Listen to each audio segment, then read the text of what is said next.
Ladies and gentlemen, welcome to the National Constitution Center.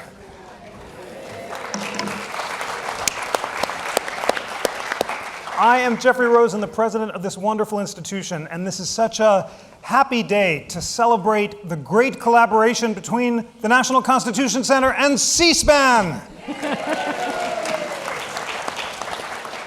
C-SPAN has an inspiring, nonpartisan mission to bring unfiltered information about the US government to American citizens, and that coincides with the National Constitution Center's mission, which I now want all of you to recite along with me to inspire our guests and our C-SPAN viewers. The National Constitution Center is the only institution in America chartered by Congress to disseminate information about the US Constitution on a nonpartisan basis. Beautiful, that was so well done. I was so thrilled when my friend and colleague, Susan Swain, who's the head of C-SPAN, came just a few months ago, or rather weeks ago, it was about 3 weeks ago, and said, we've got this great new book on the presidents, let's just launch it at the National Constitution Center. And we're here to do it, and it is such an honor to welcome back to the National Constitution Center the great founder of C-SPAN, Brian Lamb. He is America's greatest interviewer. I was honored to be interviewed by him for my piece for this book, as were my colleagues, and welcoming him back to the center is so meaningful. And now to introduce this program, it's a special pleasure to welcome back to the center, because Susan has been here so many times, Susan Swain. She is, among her many other virtues, a Philadelphia woman, born and bred, and her relatives are here, which is great. Please welcome Susan Swain.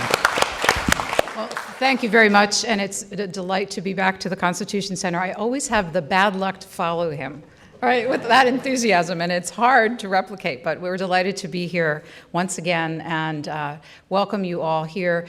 As you heard, this is my hometown, and in addition to our wonderful partnership with the Constitution Center, and we do have a shared mission of informing you about your government, although we do it in different ways. I've also delighted to have some of my family members here today, which makes it a very special occasion. Thank you for coming today.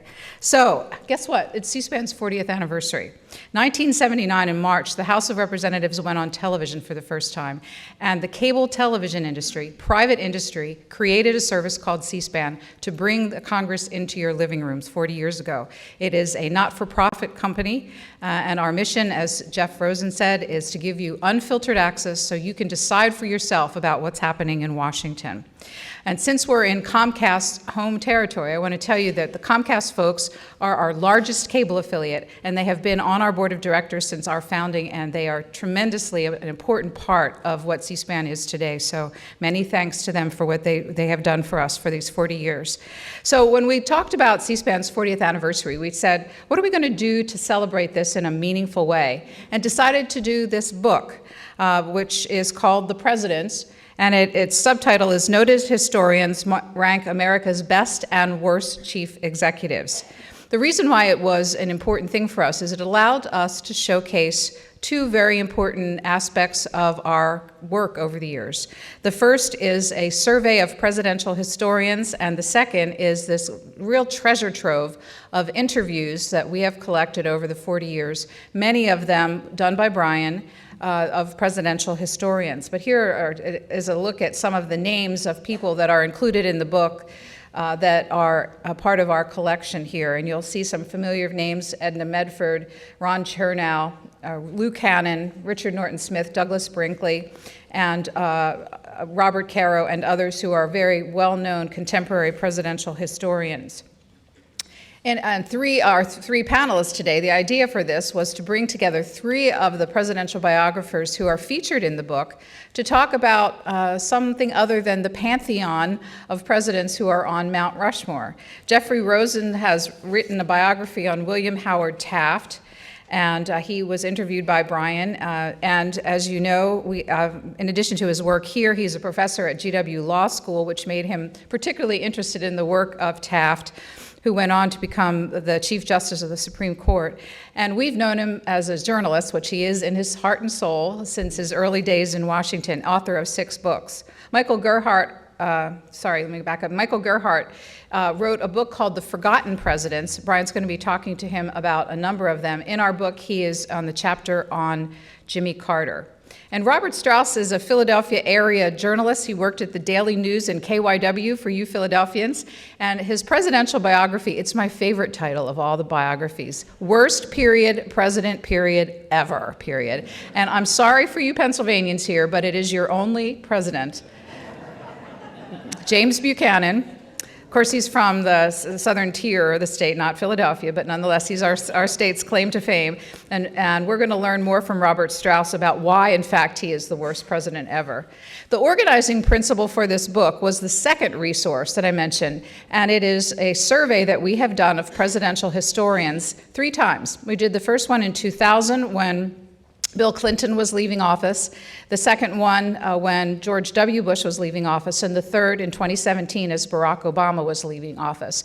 We worked with 3 very well-known historians, Edna Medford, Douglas Brinkley, and Richard Norton Smith, as long ago as 20 years ago, to put together the survey with 10 leadership qualities. We send it out to 100 historians. We work very hard for geographic and ideological diversity and gender diversity over the years so we can represent different points of view as they're judging them. And here are the qualities that the presidents are judged on. So you might think about them as this conversation is going to unfold. Public persuasion, crisis leadership, economic management, moral authority, international relations, administrative skills, relations with Congress, vision and setting an agenda. For some reason, I always think of George H.W. Bush when the vision thing comes up. Pursued equal justice for all. And the final one, they wanted to add, because the office of the presidency has changed so much over the course of our history, performance within the context of the times in which they serve. Now, why do we do these surveys? We do them because, well, I'll tell you a little story why we do them. I was standing out at the register where the books are being sold, and I heard a woman going, "Why is he on the cover of this book? I don't think that was such a great president." And that's exactly why we do these surveys. We want people to get involved, interested, and passionate about our own history. And we live in a society where lists do that. Our email is filled every day with the top 10 of this or the bottom 5 of that. And doing this, although this is historians and has an academic base, it still provides a basis for you to get involved and have conversations around your dinner table about whether or not you think the historians did a good job of rating presidents you know and presidents that you are just learning about. So who's up and who's down over the course of the time that we did this? Andrew Jackson, we just heard, has secured his place on the $20 bill for the next several years, but he's gone down in our survey over time. He went from 13th place in 2000 to 18th in 2017. Woodrow Wilson, from 6th down to 11th. This one always boggles my mind because I kind of like Rutherford B. Hayes. He's gone from 26 to 32. And Grover Cleveland, 17 to 23. And I'm sure our historians will have some perspectives on some of the things as our society has changed about why the historians are looking at them more critically. Well, who's up? Dwight Eisenhower. When we first did the survey in 2000, in 9th place. Now he's at 5th. Bill Clinton, when the first survey, he was just coming out of the impeachment process, 21st place. In the next 2 surveys, he's kind of settled in 15th position. And finally, this is another interesting one. From 33rd place to 22nd, Ulysses S. Grant. And one of the things that we found over the course of time is these big biographies that become big bestsellers really do influence the views that the historians also have and our society has of presidents. And of course, Grant has had a couple of those in recent years. The top 5 overall, not going to be any surprises. Dwight Eisenhower now in 5th position. Theodore Roosevelt in 4th. Franklin Roosevelt in 3rd, feeling a little Mount Rushmore coming on here, aren't we? George Washington in 2nd place, and guess who's in number 1? Abraham Lincoln, of course. And the bottom 5, John Tyler, Tidewater, Virginia's favorite son, who unfortunately went on to join the Confederate Congress after he left the White House, a man without a party while he was in the White House, and He also was buried with a Confederate flag on his grave in the 39th spot, not the bottom, interestingly. Warren Harding. We're learning more about Warren Harding as the years go by and his active love life. He's in 40th spot. Franklin Pierce, New Hampshire's only president, 41st position. Franklin Pierce had a very difficult time with sectionalism, and he also came into office with an incredible tragedy, which I'll tell you very briefly. He and his wife had 3 sons. 2 of them died before he was elected to the presidency. The third son, 11-year-old Benny, was riding on a train with his parents in New Hampshire as they were making their way to Washington. The train had a tremendous accident. Benny was thrown out of the train and was killed. And the president carried his son's lifeless body back to his wife on the train. And that's how they started their early presidency. Of course, he had a hard time assembling his cabinet. His wife spent much of the first years in the White House in mourning weeds on the second floor, writing letters to her departed son. So a very difficult personal start and a very difficult time in our nation's history. 42nd place, Andrew Johnson, the first president to be impeached. I'll just leave it at that because of time. And there is good old James Buchanan, Mr. Strauss, worst president ever. Okay, quickly on the modern presidents. Ronald Reagan is the only one in the top 10, in 9th position. George H.W. Bush in 20th spot. He's in between the 2 Adamses, which I think is interesting since he's father and son duo as well. I think it will be fascinating at the end of the Trump presidency when we survey again, because we just went through 3 days of national scene setting of his presidency. Presidential funerals are a very important tool that presidents use to put their image in the public mind for posterity. And we witnessed an awful lot of themes being repeated throughout the 3 days of his funeral about integrity, his war heroism, being a decent man, et cetera. Well, it'd be interesting to see where he fares next time. Bill Clinton, we mentioned at 15. George W. Bush is in 33rd spot. And the last survey, his first time, he was 1 spot lower, so he was in the bottom 10. He moved up out of the bottom 10 by virtue of adding another president to the mix, I'm afraid. He's got some really difficult things for the assessment of time, and it'll be interesting over the course of time to see what happens with his rating. And finally, Barack Obama in his debut in 12th position, really good start to his assessment. We have, the idea with this is to get you interested and to showcase the work of these wonderful historians. We have an incredibly rich website attached to this book for yours to peruse at your will. And every one of the interviews from which this is drawn is listed there. You can watch the video from it. And all of the chapter references. So if there's a reference to sectionalism or to a certain war, we've linked all of them. So you don't have to do the work, and you can go through history as you're interested and learn more about that period of time. So these are the 3 presidents featured with our 3 historians today, and I'm about to turn the podium over to them. How did they do? William Howard Taft, Jeffrey's subject, his highest score was in administrative skills. Does that surprise you? Yeah.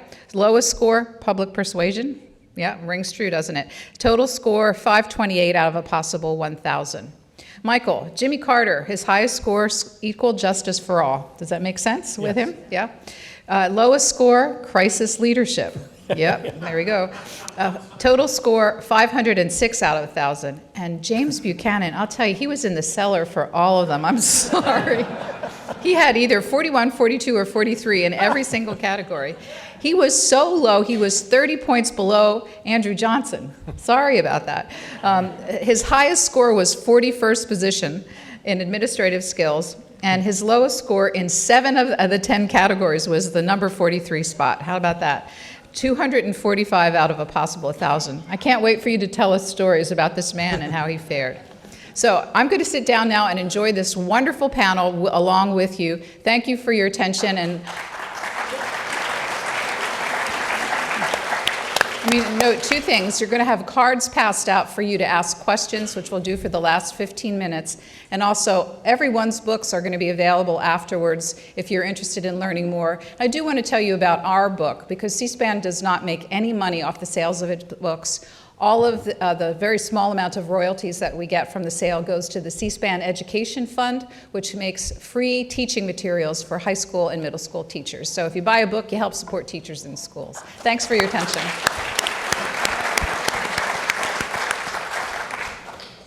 Susan, I only have one quarrel with you then. When you referred to Ronald Reagan being the only modern president in the top 10, for somebody like me, Eisenhower, LBJ, and FDR are still modern in my lifetime. I want to start off, thank you, Susan, and this book wouldn't be here today without Susan's editing, which has been tremendous. But let me start with our three historians. Would you all just start off by telling us a little bit about why you even got into the writing of history? Robert Strauss? Why we got into writing business or? History. Oh, writing history. Well, I was a journalist. I worked at, as he said, at the Daily News and Channel 3 here, among other places. But I was always interested in it. My father bought me little statuettes of the presidents when I was a little boy. So, they were sort of my guys instead of soldiers. He bought me a book called Facts About the Presidents, which is like Moneyball for presidents. Tells you when, Monroe's mother died and all that other sort of thing. So like baseball statistics, I was always involved with that. And I'm also a contrarian, as my wife will tell you. And to write about the worst president was much more fun than figuring out who the best one was. Well, it's a good question. I'm still trying to figure out the answer. I think there are a couple different reasons. I mean, the first is I'm a constitutional law professor, and in my field and in my classes, everybody is totally absorbed with the Supreme Court and focuses all the time on the Supreme Court, and I am fascinated by other institutions that are really intertwined with and do a lot of constitutional law, presidency, Congress. So I've been particularly interested in how presidents impact the understanding of the Constitution and its development over time. I'm also, this is the second reason, I think of myself sometimes as a child of Watergate. I grew up in the shadow of Watergate, and Watergate shaped a lot of my understanding of constitutional law, but particularly the conflicts between presidents and Congress. And so out of that shadow, we get Jimmy Carter, but we also get Nixon and Ford.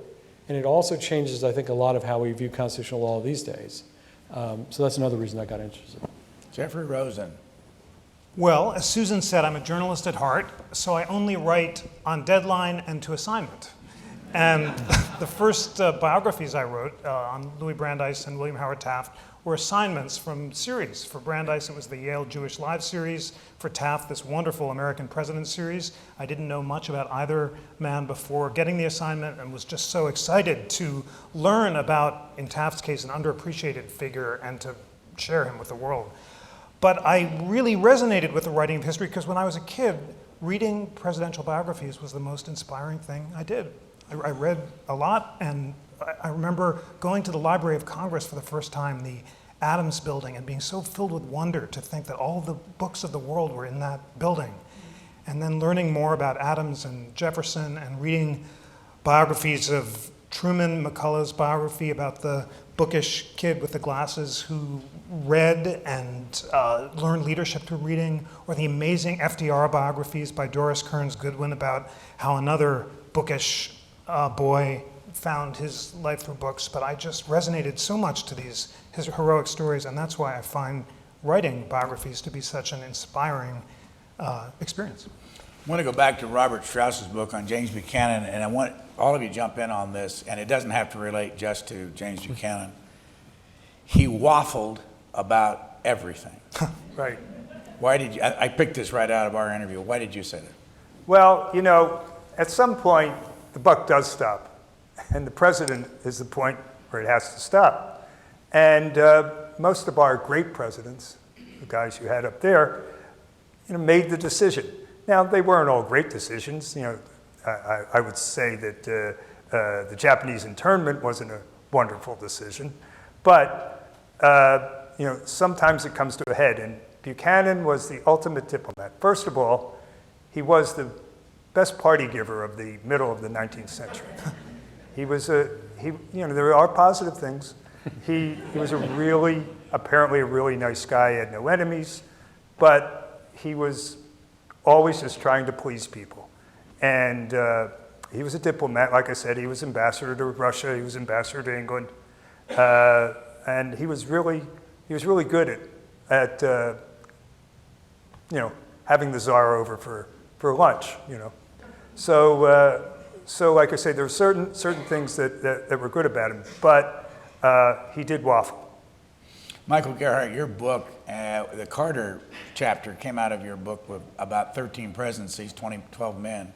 Any of those other 12 besides Jimmy Carter, and I'm not so sure you would call him a waffler, were they wafflers? Yeah, they were wafflers, but I think one of the more interesting things we learn about presidents that get rated lowly is precisely because they weren't wafflers. They actually were too strong.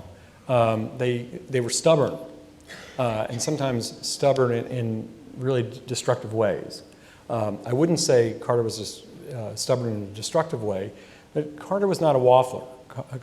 Carter came in with a very strong sense of what he wanted to do, and part of his problem is he just didn't listen to other people.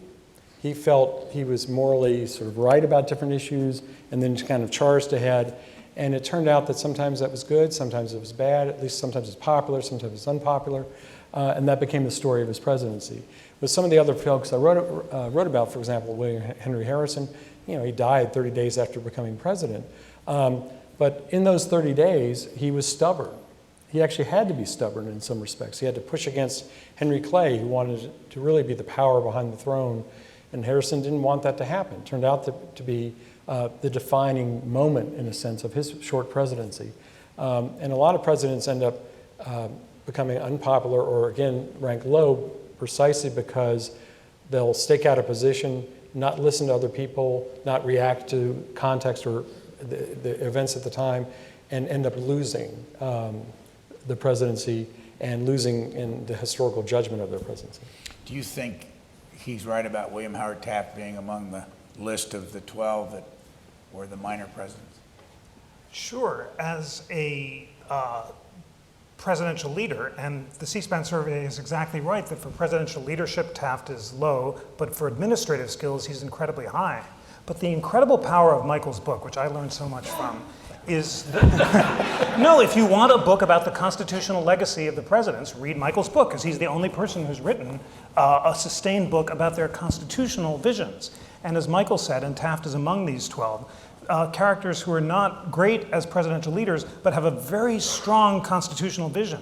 And in Taft's case, his vision was heroic and seems all the more prescient, trying to defend the Madisonian constrained presidency and Congress at a time when the new populist presidency, embodied by Theodore Roosevelt and Woodrow Wilson, was rising up. And this question of waffling is really interesting. If you know what you know, if you're too sure of your constitutional vision, as Taft and the other minor presidents show, you refuse to engage in the arts of public persuasion. Taft says, I will not play a part for popularity. If the people don't like my vision, so be it. And he, instead of lobbying Congress and speaking to the people, would write these legalistic speeches and expect that that would be persuasive. But I was trying to think about the difference between waffling and deliberating. The great presidents took a while to make up their mind. You think about Harry Truman and the bomb, where he did a lot of reading, including literature, before he made up his mind. Or Roosevelt waiting so long before he thought the American public was ready for World War II, seizing the moment. Lincoln changing the purpose of the war from preserving the Union to eradicating slavery. So the real vice, perhaps, is a lack of deliberation. And waffling isn't the only way of avoiding deliberation. You can just refuse to deliberate because you're too sure of your principles in advance, and I think that was the case for Taft. Michael Gerhardt, in the book that Jeffrey Rosen wrote about William Howard Taft, I can't remember whether it was a quote or whether you called him this, but somebody called him a great hater. You wrote about him. Did you see that in him? He had his moments, and in those moments, he could be not just angry, but he could be hateful. Did it work? Didn't work for him. I mean, one of the more famous hates he had was for Louis Brandeis, and it was mutual. But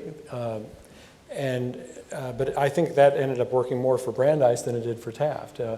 Taft was, to some extent, reflective of his time. He, like many people, reacted negatively to Brandeis in part because he was Jewish. There were other issues too. And to some extent, when a president becomes that way, somebody who hates something. Notice Lincoln really tried really hard not to hate the enemy. Even right before he died, in his great second inaugural address, he's still trying to hand out a hand to the other side, to find a way to bring people together. Great presidents do that. Awful presidents don't do that. Robert Strauss, can you expand on any of the presidents you've studied? Were they haters? Haters. Haters. Yeah. Well, and did it work for them? That's interesting. Well, I know my guy Buchanan didn't seem to be a hater. He did not get along with one guy in particular, Stephen Douglas. It's one guy, you know. He was a big guy, but an influential person. It doesn't seem that there were that many haters. I mean, even when you go back, way back here when we were in Philadelphia, Adams and Jefferson politically were, against each other, but they had a history before and a history after that they were able to obviate those political difficulties. It also seems to me that that's part of being a politician, is trying to bridge your hatred in order to get things done. Tell the story about the Charles Evans Hughes appointment, William Howard Taft in the court, and who ended up on the court instead of Charles Evans Hughes when William Howard Taft was president, and why? William Howard Taft pined to be Chief Justice of the United States. When he was a kid, his father told him to be Chief Justice is more than to be president, in my estimation. And the best job he ever had was being a judge on the U.S. Court of Appeals for the Sixth Circuit. So he unwillingly becomes president because his wife and Theodore Roosevelt make him do it. And all the time, he's still pining to be on the Supreme Court. So finally, a moment arrives, and the Chief Justice dies. Melvin Fuller has to be replaced. And Taft desperately wants to take the seat himself. And he says, I can't help. Note the irony that I'm signing the commission of someone whose job I want. He's about to appoint Charles Evans Hughes, who's the obvious candidate. He's the dynamic, young, former governor of New York, admired by all. And Hughes is dressing on his way to the White House for the interview when the phone rings, and it's Taft, and he cancels the interview. And then Taft appoints in his place Edward Douglas White, an overweight Southern Democrat whose only qualification for the job is Taft's hope that White will die in time for Taft to take his place. So White becomes Chief Justice, and he serves for about 10 years, and Taft is a former president. He stops by every couple of years to, how are you doing? Do you want some more cheesecake? How are you feeling? Tragically, White refuses to expire. Happily, and for Taft, and without any warning, White drops dead all of a sudden. And then Taft lobbies hard, and he has to mobilize all of his forces, and he persuades Harding to appoint him, and he achieves his lifelong goal. And this is just, he teed it up perfectly, and he goes on to become, according to Doug Ginsburg, who told me here on this stage, the second greatest chief since John Marshall. So it's a wonderful story of forward planning. As you point out in your book, he appointed in one term, 4 years, 6 members of the Supreme Court. And as you point out, Michael Gerhardt, Jimmy Carter, 0. So talk about, all three of you, if you would, talk about the importance of or the lack of significance when you cannot appoint somebody to the court. Yes, making court appointments is something presidents all want to do because they can shape the court and it becomes part of their legacy. But I should hasten to add, and I know Jeff would agree with this, Taft didn't kill White. And I want to really bury that right now. And that is, in some respects, something that's important because it's not just a joke. Presidents can't do certain things. They can't make people grow older. They can't make people get sick. They can't. I mean, I can imagine the current president hopes that just something happens to Justice Ginsburg. I mean, and there are many of us who hope nothing happens to Justice Ginsburg. And so there's fate, or whatever word you want to use for it, ends up presenting presidents with some opportunities. Taft got his, maybe sooner than he expected. And Lincoln, of course, got a different kind of opportunity. He had to decide, what do we do? The South looks like it's going to secede. Bringing us back to Carter really briefly, you know, I can't say Carter was pining away to make an appointment to the court, but every president that had served a full term before Carter got that chance. As you say, Taft got several chances. Carter got none, and I think that's another reason why he gets sort of downgraded as president, because he doesn't get to make that important appointment. However, he makes a lot of influential lower court appointments, a lot of them, including 2 circuit court judges who are later elevated to the Supreme Court. Stephen Breyer and Justice Ginsburg were both appointed to the appellate court by Jimmy Carter. George Washington had 11. Obviously, he started things out. FDR, 9. And then William Howard Taft, 6. But go to Dred Scott. Yeah, and the Dred importance Scott. of that and how that all happened during James Buchanan. Well, there's a theory that probably is true, that Buchanan wanted the Dred Scott decision to happen. What he definitely wanted was he came into office saying that he was going to solve the problem of slavery. I don't know that he had a particular solution, but here was this case winding around.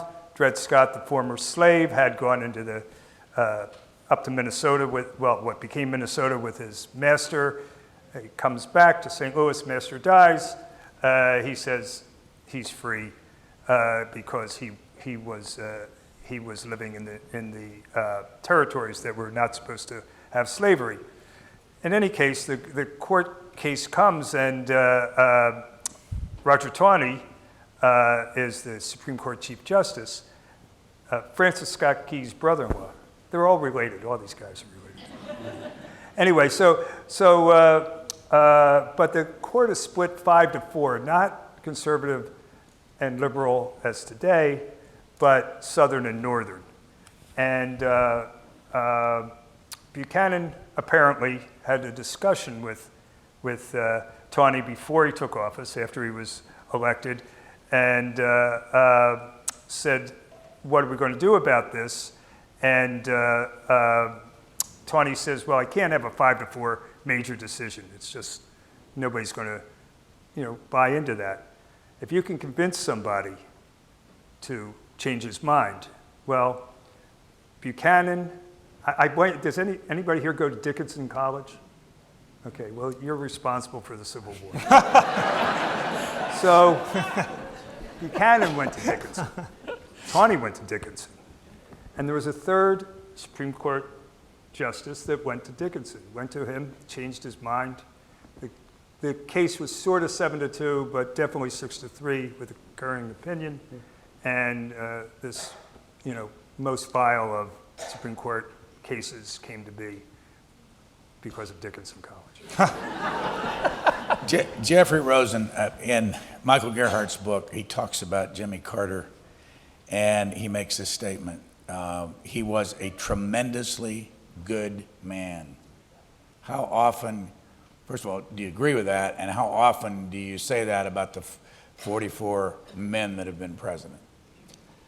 I must, before answering that important question, put in a plug for our new Civil War exhibit, which I want you all to see downstairs, which I'm going to show you, Brian, too, which has Dred Scott's freedom petition. The original petition that Dred Scott filed to the Supreme Court, signed with an X because he couldn't write.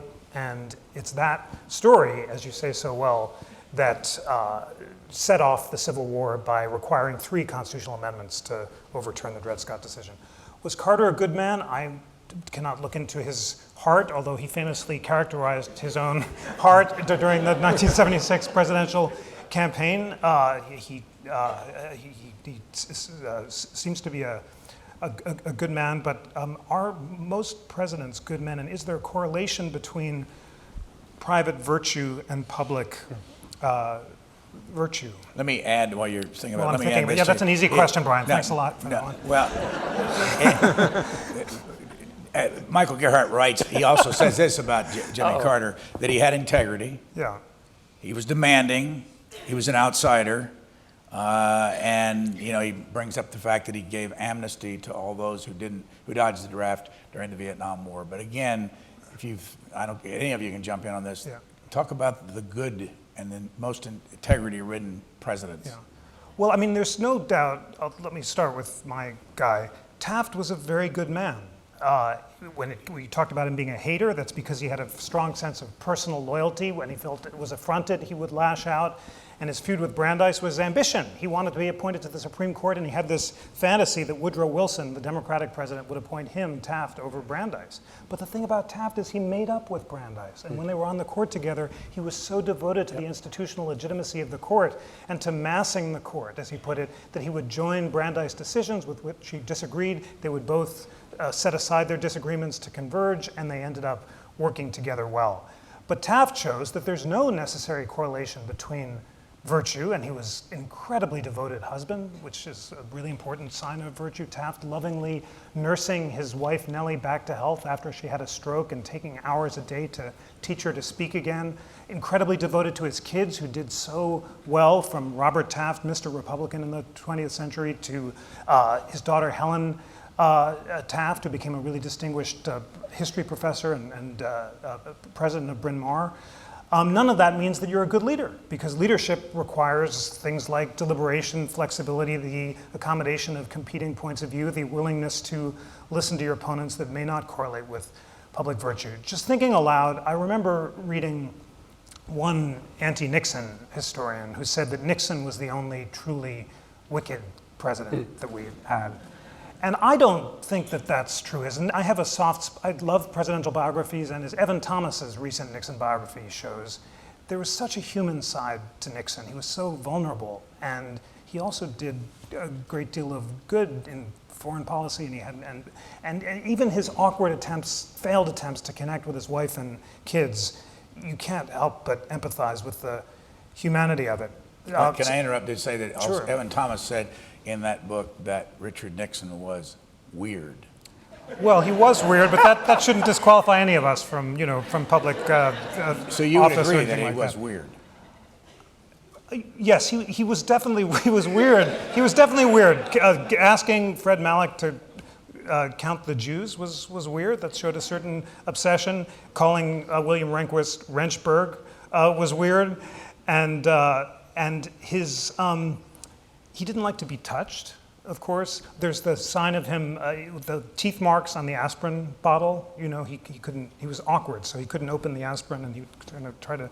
But for me, that weirdness just showed it was the awkwardness, which stemmed from his mom and dad, and that's we're here on our comfy chairs in the National Constitution Center.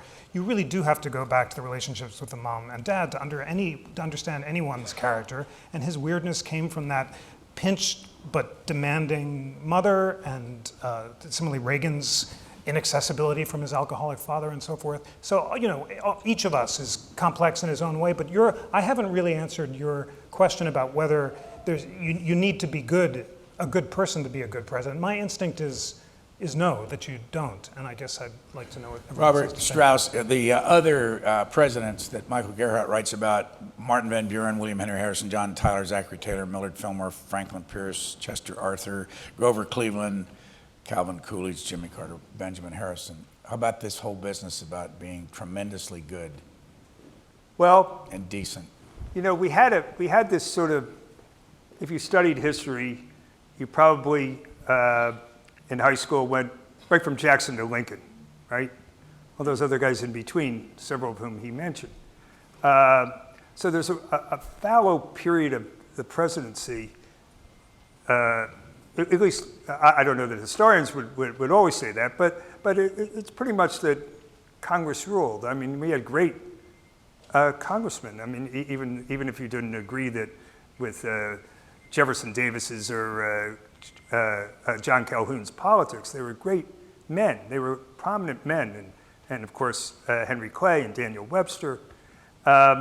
So I wonder if they were sort of hail fellows well met, and not made for the presidency, not made for, or at least made for the presidency as we view it now, as a strong man, a Roosevelt or Reagan or somebody like that? Mr. Gerhardt? Well, it's a great question. I think the presidents don't necessarily have to be good, but I think they have to recognize good in other people. And they have to achieve something good.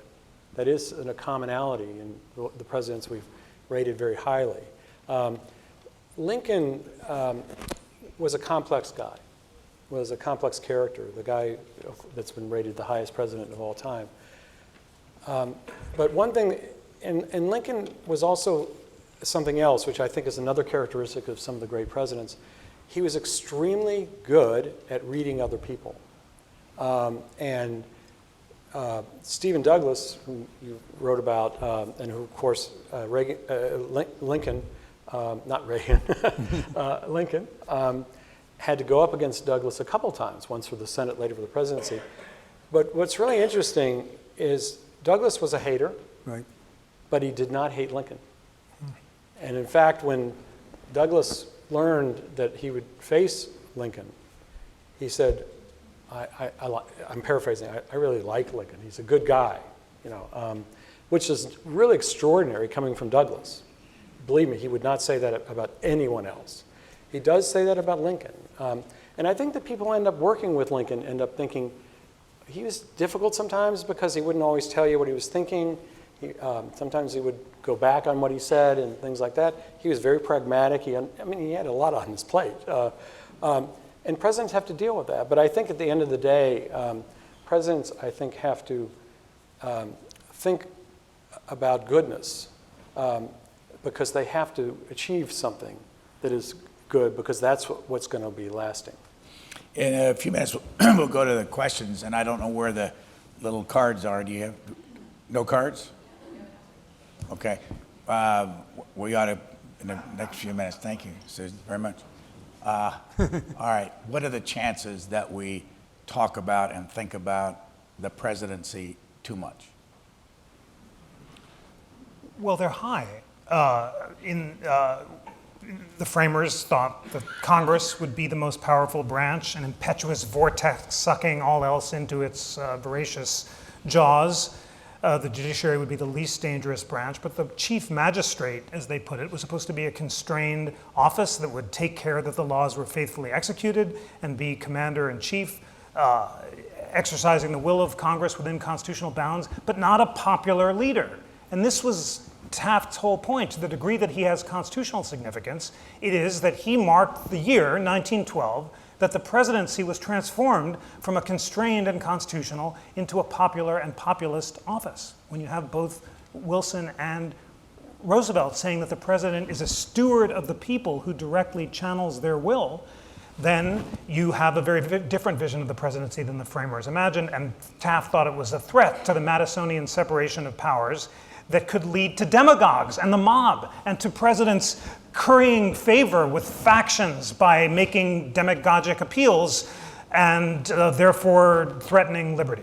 Today, obviously, we're seeing the fulfillment of some of those fears, not only because of the current incumbent, but because of social media, which allows presidents to communicate directly with the people in a way that Madison would have found a nightmare. In Federalist 10, he says direct communication between the president and the people is the worst thing that can be imagined because of the danger of demagoguery. So the president is so salient. He just occupies so much airtime. We can personalize the government in him or her that the danger is that he will distract us through his tweets and personal peccadillos and virtues from paying attention to serious, complicated questions of public policy and constitutional law that require a lot more time and attention than quick takes. So yes, I think we are absolutely paying too much attention to the presidency. But we also started out with the greatest American, George Washington.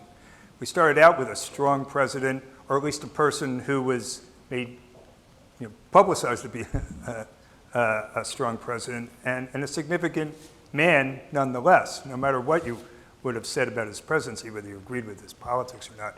He was a general. I mean, he was he was the guy on the white horse. I don't know that his horses were white, but in any case, he's the signal guy. Now, our first president was Martin Van Buren. We might not have said that. We might have, I don't know the first presidents of other European countries, but I would bet that many of them, Charles de Gaulle, at least the first president of modern France, well, another strong man. So maybe that's the point of why we discuss them. I think the other, I think one reason why people think about the presidency a lot is because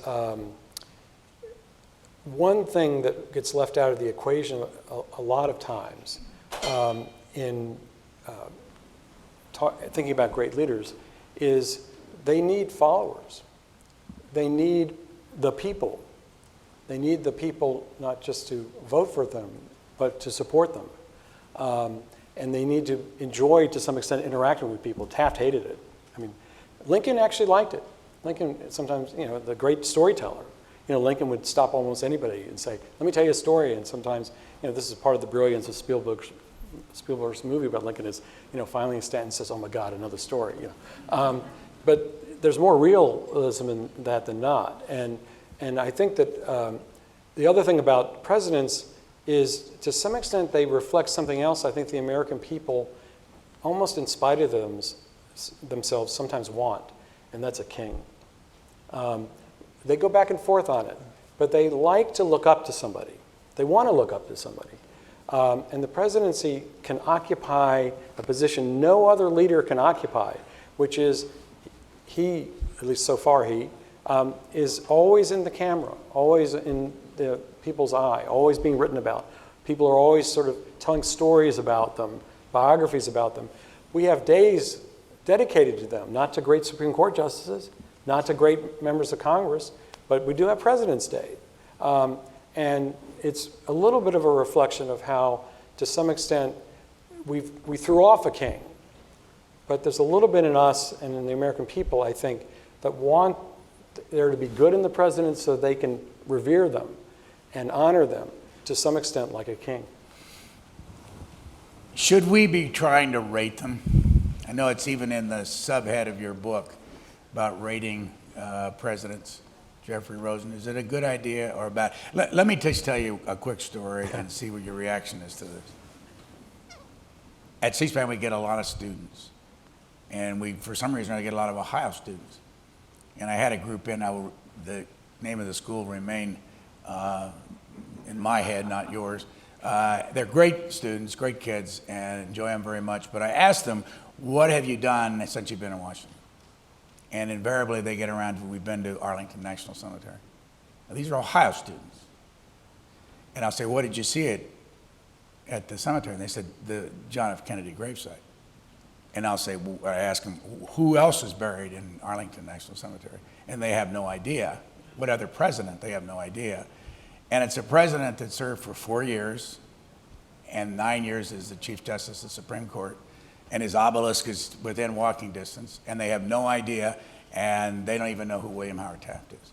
What does that say about either history or civic classes or glamour or, the assassination, of course, is a horrible story, but fill in the blanks on all that. We rate everything. We rate colleges and law schools and museums and opera houses and so forth. But I think the C-SPAN ratings of presidents are extremely helpful. We learned so much about history from Susan's incredibly learned introduction to why the different presidents were good and bad, and the fact that the C-SPAN historians accurately identified Taft's greatest strength, administrative skill, and his greatest weakness, public persuasion. And I think did that for all the presidents, helps us evaluate leadership. Also, it helps us have heroes and also put them in perspective. It inspires us to learn about history, and it makes us have a conversation like we're having now, which is, I think, I'm at least learning a lot from. And your question, which I'm still pondering over, and I long will, you asked, can you be good and be president? And I thought, were the top presidents good? And you think about Roosevelt, number 3, and such a complex person. He had at least affairs of the heart, if not more, with his secretary, Missy LeHand, and his spent a lot of time with his distant cousin, Daisy Suckley, walled off from his children who felt they didn't know him, this very unusual marriage with Eleanor. But it was precisely that compartmentalization that allowed him, in some ways, to give of all of the empathy that Michael talked about to the nation, that and polio, which so humbled him and gave him a feeling of empathy with the poorest and most downtrodden. He was not able to lavish on his intimates, but was to the world. And just thinking about that is interesting, and it's important as citizens. So ultimately, what the Constitution Center and C-SPAN are trying to do is inspire people to be good citizens, and that involves making judgments about leadership and about what you think the Constitution means and what you think American history means. And that's why I said we were paying too much attention to the president on a day-to-day basis, but presidents are the way into history, because you need to tell stories and you have to personalize it and you have to make judgments and connect, and you have to be a kid and be inspired to learn more, to read those books. So in that sense, I think reading them is fine. Mr. Taft? Well, I would think that we rate pretty much everything, right, as Jeffrey was saying. And I would say, I don't know when this became true, but maybe it was always true, that the president is the most well-known person in America. Now, maybe Muhammad Ali was more well-known, or, they had Babe Ruth and Herbert Hoover saying that I had a better year, so that's why I got paid more. But in general, he is the one who represents America in some way, both internally and externally. I don't see how you could not say that Donald Trump isn't the most well-known person in America. And that makes us differ from even the English system, where it's parliamentary, they're the heads of parties. Theresa May's not prime minister. Who's the next guy? He might last for a few months, be the next guy. So we're sort of destined, and we're a celebrity-ridden country anyway. And the president is a celebrity as well, not just a. I know there are a lot of people who must read Ashton Kutcher's tweets, but not as many as listen to Donald Trump's. Well, I think, again, that's a really good question. I think it's not just because Americans like to rate things and grade things. It's because presidents care about ratings. Presidents care about something else. They care about being remembered. We all want to be remembered. Stories help that. And presidents, I think, intensely want to be remembered. Even not the great presidents. But one of the defining things for presidents is how they are constantly comparing themselves to other presidents. So even if we don't rate them, they will rate themselves. Lincoln, near the end of his first term, right before his second term, is talking to Nicolay and Hay, and is basically saying, what do you guys think? I think I'm doing pretty well against the others. That's a paraphrase. He was much more eloquent than that. But he was thinking about it. And so that rating effort is being done always, not just by Americans, but I think by presidents. They're always thinking about, how do I compare against the others? And that's another form of rating. I'm going to ask Susan to come up, but in preparation for the question from the audience, I want to add, this is such a trite question, but I love it anyway. If each of you could invite 3 former presidents to the table for a dinner, for a conversation, which 3 would you invite? Well, of course I'd want to have Buchanan, because he would provide. You should have seen the list of food and liquor at his inaugural ball. Saddles of this, cauldrons of that. Anyway, so of course, now that I've sort of studied him in a way, I'd want him there. But then I'd want him to be compared to somebody wonderful, and I think Washington is sort of, in a certain way, even though he was so popular, he was enigmatic. So I'd like to, hustle him down on some things. Of course, he had that horrible teeth problem. He might not have been able to eat. And the skin problem too. Anyway, he could probably do like ads in between, minor football games. And I'd like to talk to Nixon too. He seems the most complex of our modern presidents. Michael Gerhardt, who would you have? Well, that's another great question. I don't think it would be any of the presidents probably beginning in the 20th century, partly because they're covered so much. We know them better than all the other ones. A lot of them are on TV a lot as well, and that allows them to be remembered better. So I would cast farther back, and of course I'd think of Lincoln. Who wouldn't want to sit down with Lincoln, hear those stories, and talk to him? I will mention another one because he's so forgotten, and that's William Henry Harrison. Let's give him a chance to speak. And so I'd probably invite him as another one, saying, "Well, what would you have done, in those 4 years?" And then the other one might be somebody like James Madison, because he was there and involved with so much, not just with the founding, but with the birth and development of America. So he'd probably be my third. Jeffrey. Of course, you've taken Madison at the Constitution Center. We need him back to ask him quite a few questions. Right. And there's this amazing moment in the Civil War exhibit when Lincoln in 1840 and Frederick Douglass discover Madison's notes being published. That was the year that Madison's notes on the conventions were published. And those are so important that they convince Lincoln that we, the people of the United States as a whole, are sovereign and that secession is unconstitutional. And they persuade Frederick Douglass to change his conception of himself as a man and as a citizen when he sees that Madison said the Constitution should take no position on whether there can be property in men. So what an amazing thrill and necessity it would be for all of us to talk to Madison and find out exactly what went on. You have to invite Jefferson to see if you can have a better dinner party than when Jefferson dined alone. but also to talk about music and science and with him, and to just channel his genius and his conversation, which was supposed to be so incredibly sparkling. And then I love the question, and there's so many, but I think I would like so much to meet Harry Truman, who just seemed so authentic, staying up nights, reading, burning a hole in the pillow with a bulb because he was so determined to teach himself about the ancient Greeks and Rome, and learning about the American century as it was present from this strong, proud, humble, brilliant, strong leader. Susan.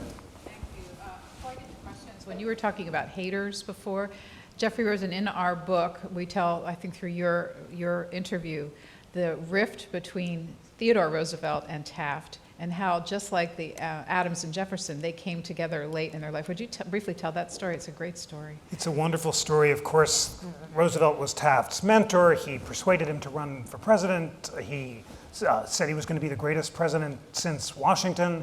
And then they have this painful falling out precipitated over a series of misunderstandings and political differences, including Taft's decision to bring an antitrust suit that Roosevelt had refused to bring, which embarrassed Roosevelt. And then Roosevelt, through ambition, breaks his promise not to run again, runs for president. Taft is persuaded that Roosevelt is a demagogue who's threatening the Constitution. He runs for president unwillingly to defend the Constitution against Roosevelt's demagoguery, prefers Wilson to Roosevelt, so persuaded is he of Roosevelt's perfidy. And then reporters see him on the campaign trail after he's denounced Roosevelt, and he says, "Roosevelt was my closest friend," and he just convulses in tears. So it's an incredible drama. But then they do make up. Soon before Roosevelt dies, they run into each other by accident in a hotel dining room. And they come up slowly, and they approach each other, and then they start talking and clasping each other's hands, and the whole dining room sees them and breaks out in applause that they've reconciled. And then Roosevelt dies just soon after, and Taft is always happy that they made up. I love that the room applauding because they knew their leaders had come back together again. Okay, to the questions from the audience. How has the availability of universal and instant information impacted our presidents, which would be different from their predecessors? Michael? Well, I think that, of course, another great question. Presidents, all leaders care about information. And I think presidents, if they could get more information, almost all presidents want more information. They want to get informed. I mean, why not? You'll better understand something if you get informed. So being able to gather information more quickly and better through the developments that have occurred arisen with technology would probably be something all presidents would want. And the other thing about it is you wouldn't want them to abuse it. So how they deal with that information is oftentimes the defining thing about their presidency.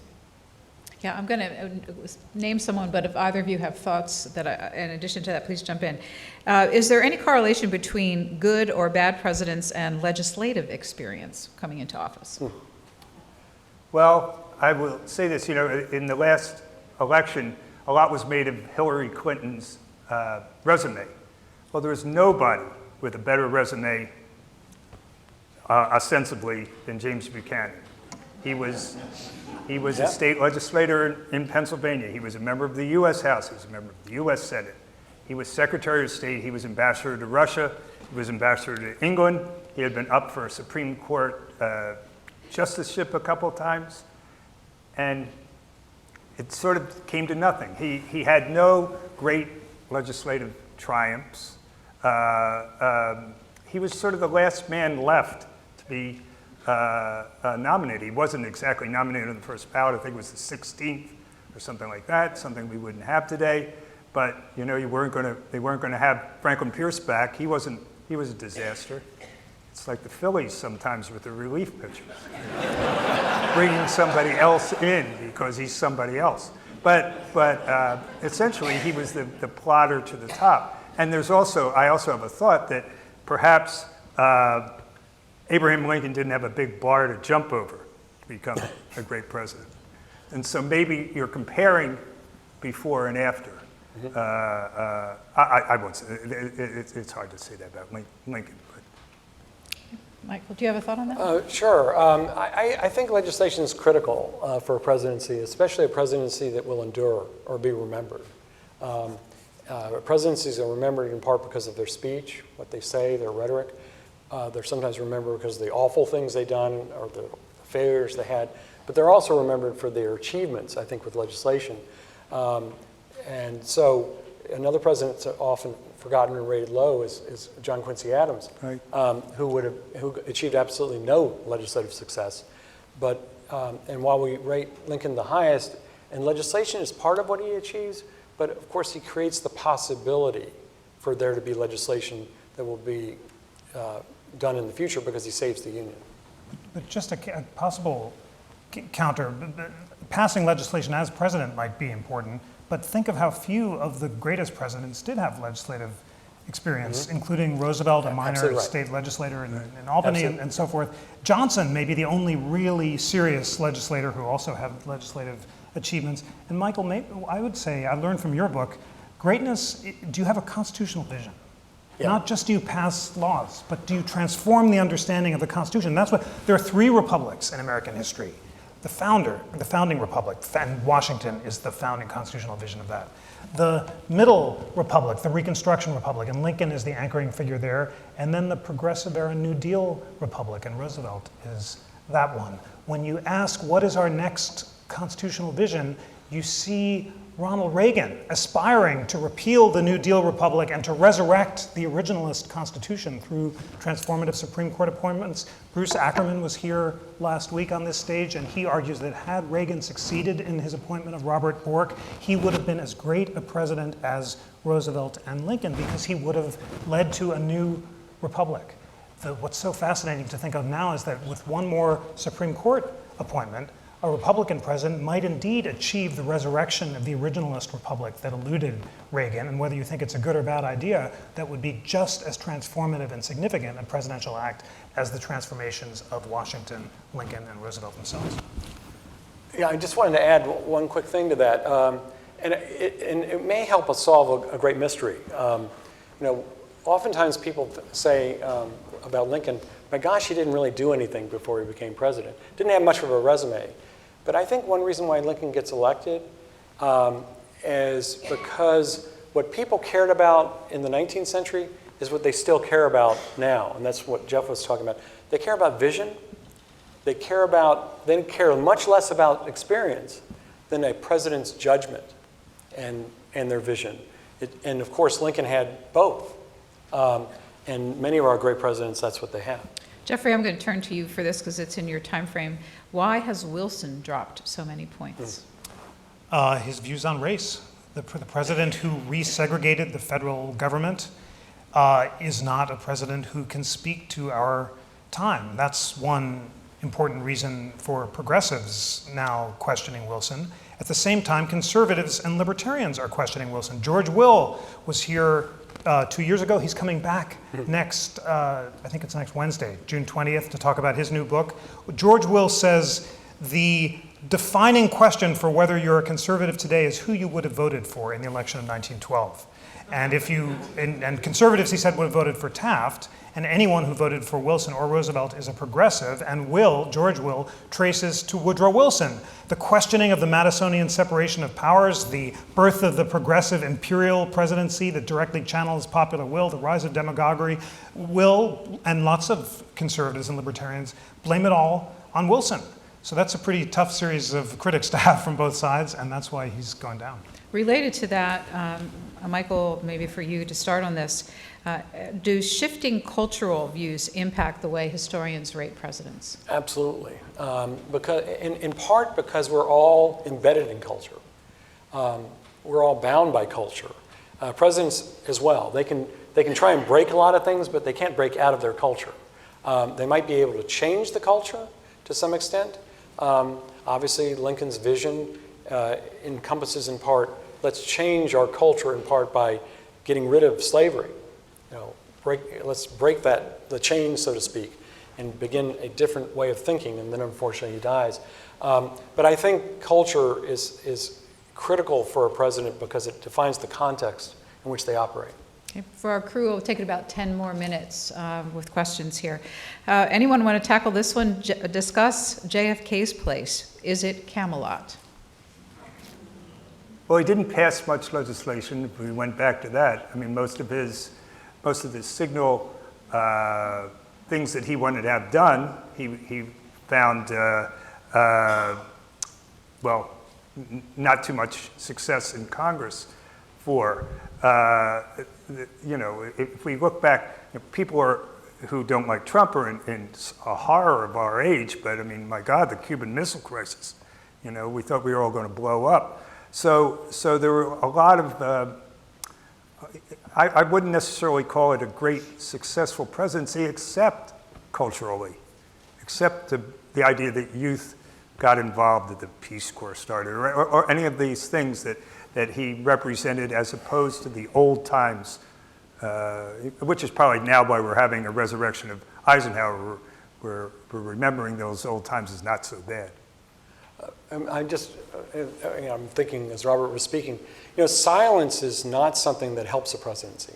And this reminds me of one of the greatest stories of any president, and that's Calvin Coolidge. Coolidge didn't like people all that much. He also was burdened by the death of a son while he was president. But he also didn't like to speak that much. He is perhaps the president with the fewest words. And there's this great story, of course, that arises with Coolidge when he's at a dinner party and a woman sits next to him and says, "Oh, I made a bet with someone that I could get you to say more than 3 words." And he says, "You lose."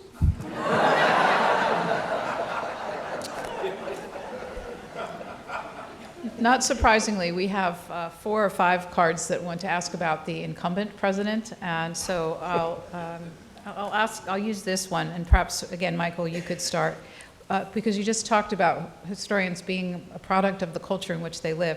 This person wants to know: will historians be able to look at President Trump in a non-biased way? It'll be difficult, but great historians, that's what they have to do. I mean, they have to find a way to be dispassionate about their subjects so they can be able to write about them in a way that will improve understanding and enrich our understanding of history. I think with President Trump, it might probably take some time for people to be able to put him in perspective, and that's what historians do. He's also a president that can't, in a sense, stop himself from talking. So the more and more words he just utters and kind of provide ammunition, so to speak, for people to be able to judge him not just now but later. Jeffrey, I'm going to throw this one to you because it's about the Supreme Court appointments, more or less, but it's using a current example. Regardless of who wins in 2020, it is possible, even likely, the Supreme Court will overturn Roe and gay marriage, both of which are out of step with current majority public opinion. So I'm going to use that president's ability to appoint and what the majority of the culture might be saying in public opinion polls. So help people understand that. It's a very important question. So we just did podcasts on both of these questions, so I think I have some of the poll numbers to mind. A plug for the We the People podcast, where every week I get to call up the top liberal and conservative scholars in America to debate the constitutional issues in the news. And we just did a 2-part podcast on Roe, which was so illuminating. And since 1973, the polls have been pretty consistent that more than about two-thirds of Americans have supported the right to choose early in pregnancy, and stronger majorities, 80% or more, have supported restrictions on the right to choose later in pregnancy. And that consensus was pretty well mirrored, not in Roe, but in the 1992 Casey decision. The debate has been transformed recently by this fascinating new debate about fetal life, when life begins, and the effort by some states, including Alabama, to declare that life begins at conception, either as a statutory or a constitutional matter, is not supported by large numbers, even within those states. That position does not have supermajority or even majority support in the reddest states, but it could very much transform the landscape. So all this is to say, I think conventional wisdom is that you'd need another Supreme Court appointment to change the balance of the court cleanly to overturn Roe rather than just chipping away at it. And marriage equality does have majority support around among the country, and it's for that reason that many conservatives and libertarians think that even the Roberts Court will not be in a hurry to overturn the marriage equality decisions, even as it might chip away at or overturn Roe. And that's the answer to the question that over the course of time, Michael and many other wonderful scholars have written about this, the Supreme Court, conceived of as a counter-majoritarian institution, has tended to mirror the broad currents of public opinion. On the rare occasions when it challenges them, such as during the New Deal, it often provokes backlashes that lead to judicial retreat. What's so dramatic about this moment we're about to enter into? Imagine the scenario that the questioner signals and that I mentioned before comes to pass. President Trump wins, he has another Supreme Court seat. Say the court did overturn Roe, and or even overturn the marriage equality decisions, which are not impermissible, not inconceivable. That would put the court in conflict with the majority of public opinion. It could lead to the striking down of federal laws such as regulations that are supported by a majority of the American people. What happens next? Then the Democrats might be talking again about court packing, about not funding the courts. And the definition of a constitutional crisis, I learned on a recent podcast as well, is when government actually breaks down. One branch doesn't fund the other, and government is impossible. These are some of the scenarios that might play out, and it's a long way of saying that the court gets strongly out of step with public opinion at its peril, and the public has a way of fighting back. Michael, this will be last from the audience. It's about Eisenhower inching ahead of Truman in the poll, and wondering what happens, especially considering that Truman gave us the Marshall Plan, integrated the armed forces, and stopped the expansion of communism in Korea. Well, it's of course another great question. I'm thinking about, Eisenhower and Truman, they didn't like each other. And it would actually bother Truman a great deal to know that Eisenhower just inched him. And I'm sure Eisenhower would just chuckle and think, yeah. But I think the fact that Eisenhower, to some extent, has begun to rise a little bit is there's distance now between us and Eisenhower, and gain a little more perspective on him. Eisenhower was a president who also was not a man of many words, but he was a man, of course, whose deeds and actions, even as president, I think have become very important. Jeff mentioned earlier, Eisenhower had to, of course, enforce the civil laws, but it took him some time. Much of the story of his presidency is how long it took him. But that may be critical, is he didn't fail at the end. At the end, he ended up valuing something, and I'll just come around to the fact that one of the things that's really important is values. You know, what are the values that animate a presidency and define them? I think over time, the presidents who are regarded as great are those who embrace values that the American people as a whole embrace. Presidents that don't do that, Buchanan, fail. Presidents that do that, like Lincoln, succeed and are remembered. Thank you. So the last question is actually about our poll, and it says, should the C-SPAN poll 10 categories be weighted? For example, should not Jackson's genocide of American Indians not count more than some other categories? Our historians, when they formulated it, made the decision early on to have it be consistent over time and rate each category evenly. 10 times 10 to 1,000. But I would argue that the survey does take into account, and that's why Jackson's poll numbers have gone down, in two major areas: pursued equal justice for all and moral authority.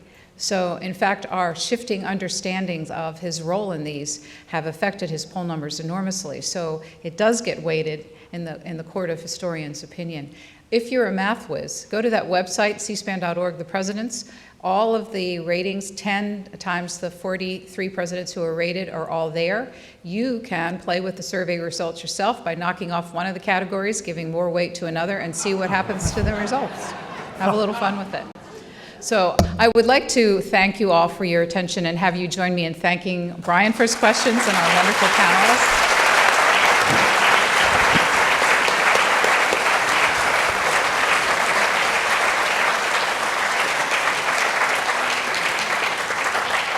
All 5 of us will be at the table. If you'd like your book signed by everybody, we're happy to accommodate it. Thank you for being here today, and thank you, Jeffrey, to you and your colleagues for hosting us.